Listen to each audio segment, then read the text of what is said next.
Alright, so we made it to the end. We can finally build the system, put all the hard drives in, do all the cable management, do all the cabling, SATA cables, fan controller, hook up all the fans. I still need to install the third fan up here and put the top fill plug on the reservoir, install the power supply and all the wires, and yeah. I got a pack of zip ties here. We're probably going to use most of these. So we got the Samsung 950 Pro M.2. This thing's going to be fast. It's like 2.5 gigs a second read, 900 megs a second write or something like that. So this is going to be our boot drive. Two Samsung Evo 850s, 500 gigs each. I'm going to put these in RAID 0. So we'll have 1 terabyte of RAID. These are going to be my working drives for editing videos off of. And I also got this crazy deal. This is the Patriot Blast 480 gig SSD. I'm going all SSDs on this system, no mechanical storage. I'm going to use this as my game drive. It's not huge, but I mean 480 gigs should, 5 or 6 games. I only have 5 or 6 games usually installed anyway, but yeah, this thing's going to be really fast. So we've got SSD for games, RAID 0, 1 terabyte for working drive. This should get us close to almost 1 gig a second read and write speeds. And then the M.2 drive here. Probably just going to time lapse this because this will take probably 4 hours. Let's roll!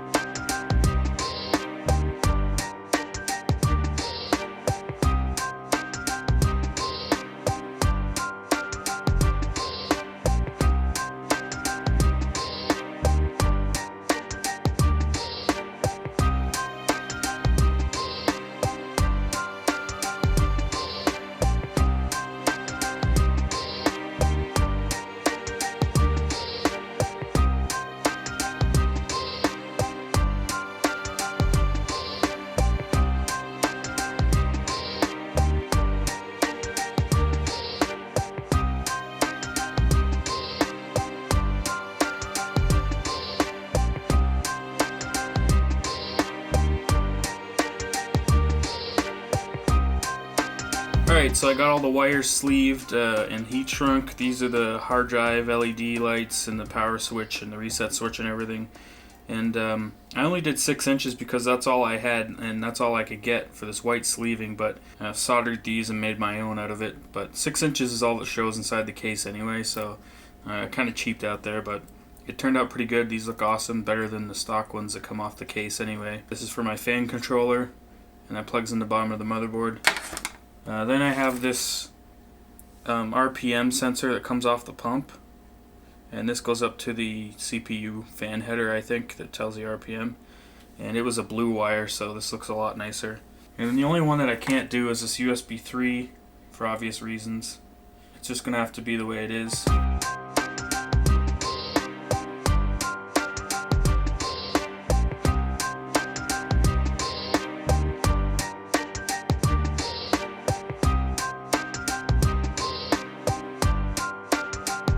So this is the M.2 drive. It is tinier than I thought it was going to be, even smaller than RAM. I can't believe that this is as fast as it is. This is my first time ever installing one, and along with the water cooling system, this is also a new thing for me I've never done, so I'm pretty excited about this.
So if you're wondering why I got these twist ties on these cables here, it's because I'm trying to train them to follow this flow.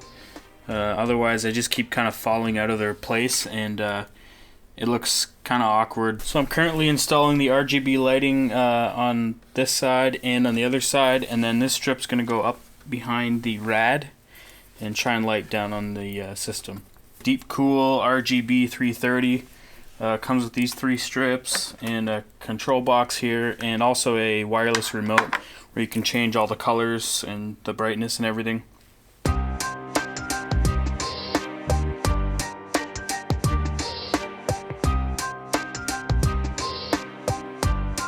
So I got the RGB lighting installed, and these are all the extension cables wrapped up, and then the control modules double-sided taped up in here. And I just got to run power to it, and I think that's it. Everything's plugged in. There's actually a screw hole right here in the bottom of the case, and I'm going to come up through, and I'm going to put 1 screw into this, and it'll sit in here like this. And it's got like an inch away from the power supply, so it should be okay. So it's just going to sit in there like this, and yeah. That's my solution for now. It's not like this needs to be mounted anywhere in a solid thing. It's like weighs like nothing. So that should be good right in there. Alright guys, it's fully cable managed here. And we're ready to try and see if this bad boy posts. Alright, so let's see if this thing posts. I'm going to use this old TV as the monitor. I got a keyboard and a mouse and a HDMI to DVI.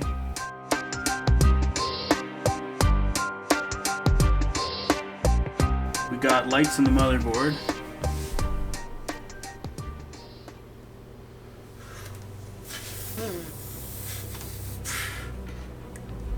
Here we go. Yeah. No.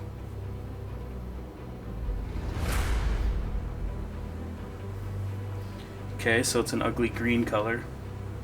I don't have any batteries for the remote, so it's just gonna have to be whatever it is at default. I see a bunch of codes flashing. Oh, I guess I should turn the TV on.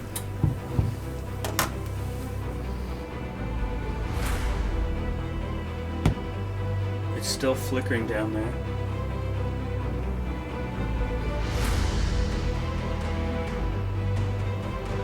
Got a red light on boot device LED. Well, that's obvious. There's going to be no boot device.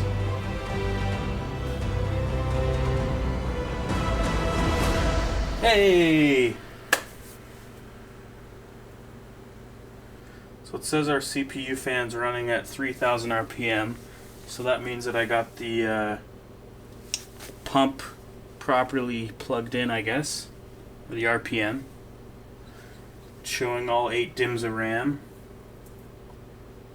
Well, there we go. It works. Now I just gotta install Windows and do some benchmarks. So, thanks for watching the final build, and I need to go to bed. It's 4:20 a.m.